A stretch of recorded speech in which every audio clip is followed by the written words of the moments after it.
Hey, I'm Carrie. Welcome back to my channel. Welcome for the first time, all around. Welcome. I'm Carrieblogger, a career freelancer on Fiverr.com, where I've been selling as a Fiverr Pro verified copywriter for about the past 7 years now. And in today's Freelance Friday video, I'm going to be kind of outlining and discussing some of the biggest red flags that I see, not only as a potential shopper on Fiverr, but also as a seller on Fiverr. The kinds of things that are definitely just a little bit questionable. Maybe you just didn't put enough time into it. Maybe you are not being entirely truthful, but looking at the red flags that I think we need to discuss. I'm a big believer in like total honest transparency just in general. I don't have my wedding ring on. I'm married. I quarantine, sidetrack. Transparency, yes. And I think that it's really important, especially in an online setting, that people do their research. They are fully aware of who they're working with, what kinds of products they're choosing to buy online. I mostly just want to get your brain thinking, whether you are selling, like thinking about how people are going to perceive you and the kinds of things that you're putting out there. And as a shopper, hopefully this makes you maybe a little bit more comfortable shopping on Fiverr. And so, yes. I'm not trying to throw anybody on the bus. I know that I'm not perfect. Is that my disclaimer? Is that all done? I'm always worried when I say things that are not always so nice. So I'm going to organize these into kind of 3 main categories. We're going to start with setup problems, and then going on to some quality red flags, and then credibility red flags. Last disclaimer, I swear I'm getting to this video right now. So because writing is my category specifically, I decided and felt like I should just keep it to that. Setup problems. Clear example of an issue. If you are a writer, my voice just cracked. If you are a writer, make sure that you actually don't have any mistakes in the writing that you are doing to sell yourself. Because clearly if you can't sell yourself without mistakes, how are you going to sell someone else's stuff without mistakes? My expertise include business proposals, emails, and graphic designing without an Oxford comma.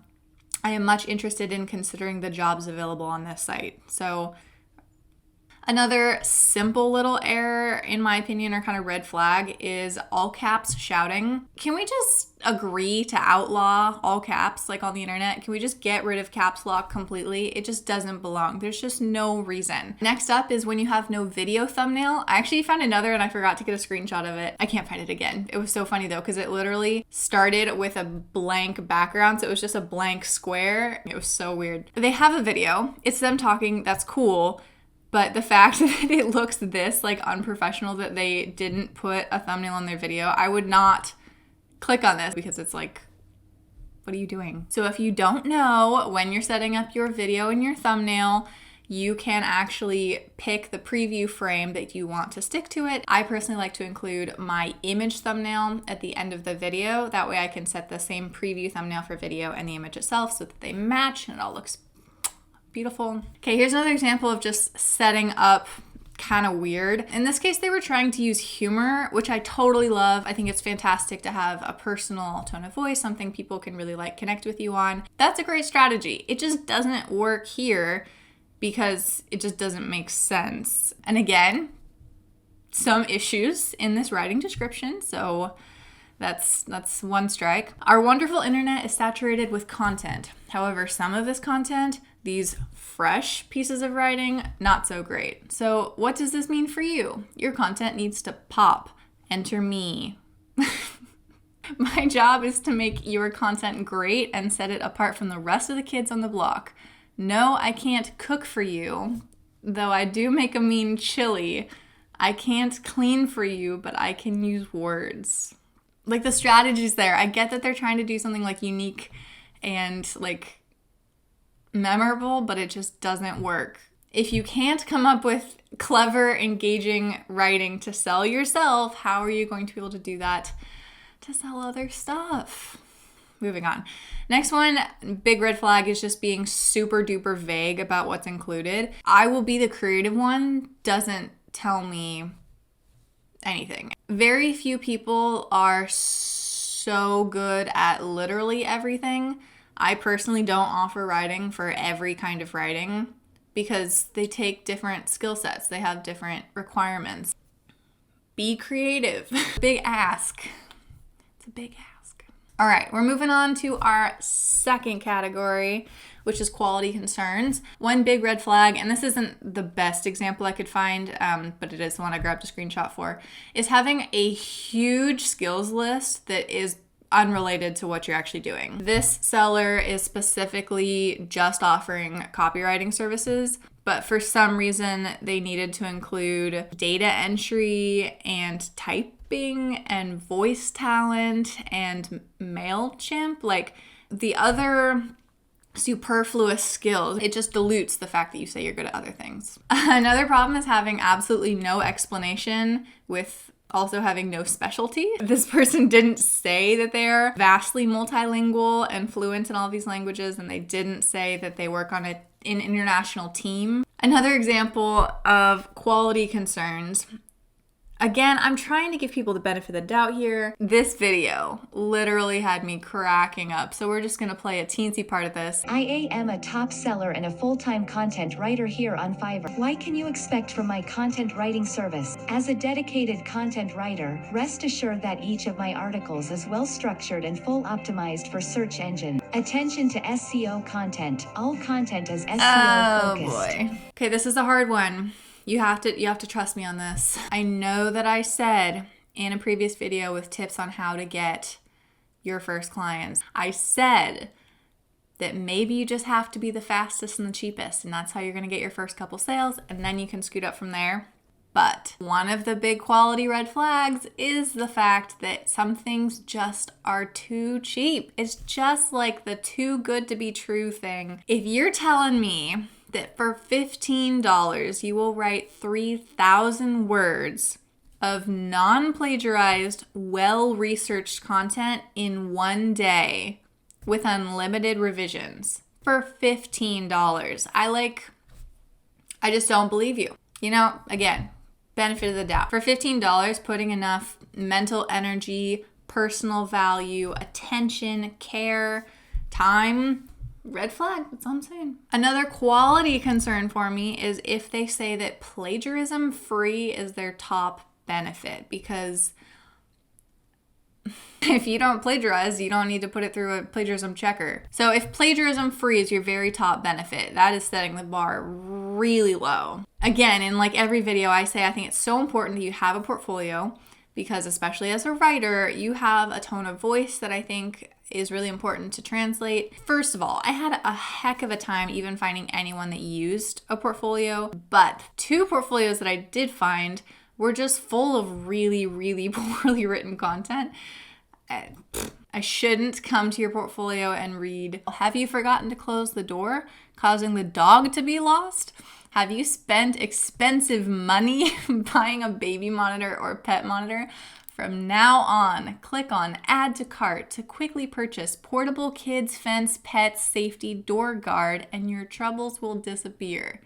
Hey, if you're shopping out there and you read that, don't buy that. Find somebody else. Okay, we're moving on. We're moving on to true credibility concerns. Are these people who they say they are?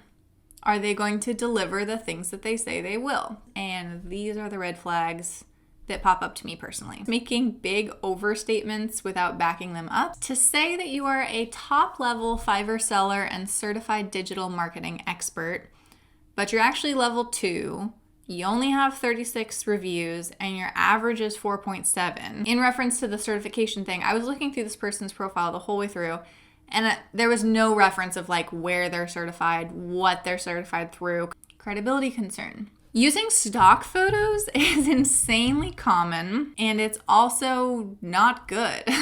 But the biggest problem is just for credibility. I have no idea who this person is. And when I saw the one gig, which I was looking at the one with the doctor, and I'm looking and I'm like, oh, and now you're a girl. And now, oh, no, that's not really you. Kind of on the flip side of this, you could be real.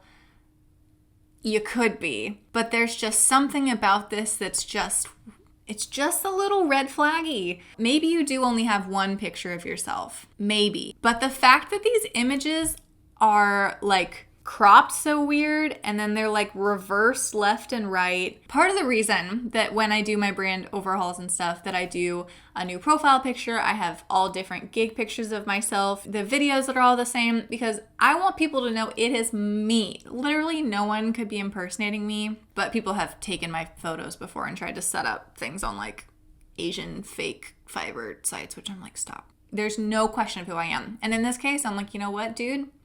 I'm kind of questioning if you're a bot and you just found this picture and you're trying to like spin it to look like you. It's just a little weird. That's all I'm saying. That's all I'm saying. All right. And last one for credibility.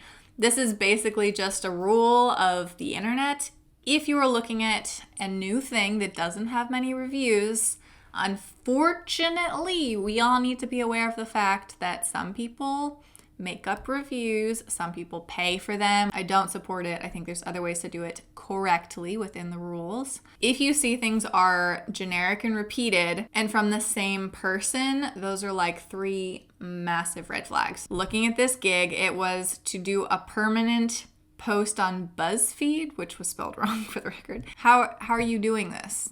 I don't think anyone can just post on BuzzFeed. Is that true? I don't think so. And of course, there was no explanation. It was super, super vague. So they had like 24 reviews, and 7 of those 24 were from the exact same account saying the exact same thing. Great seller, great seller, great seller, great seller, great work, great job as always, great work. And if I see that, big red flag. So in order to potentially not have this happen to you, if you are a seller, you can nicely ask people that if they leave a review, you would appreciate it if they were more detailed, or especially if they were like really happy with you. Say like, can you explain what you liked or whatever? I mean, there's ways to do it. You cannot ask for a 5-star review. Don't do that ever.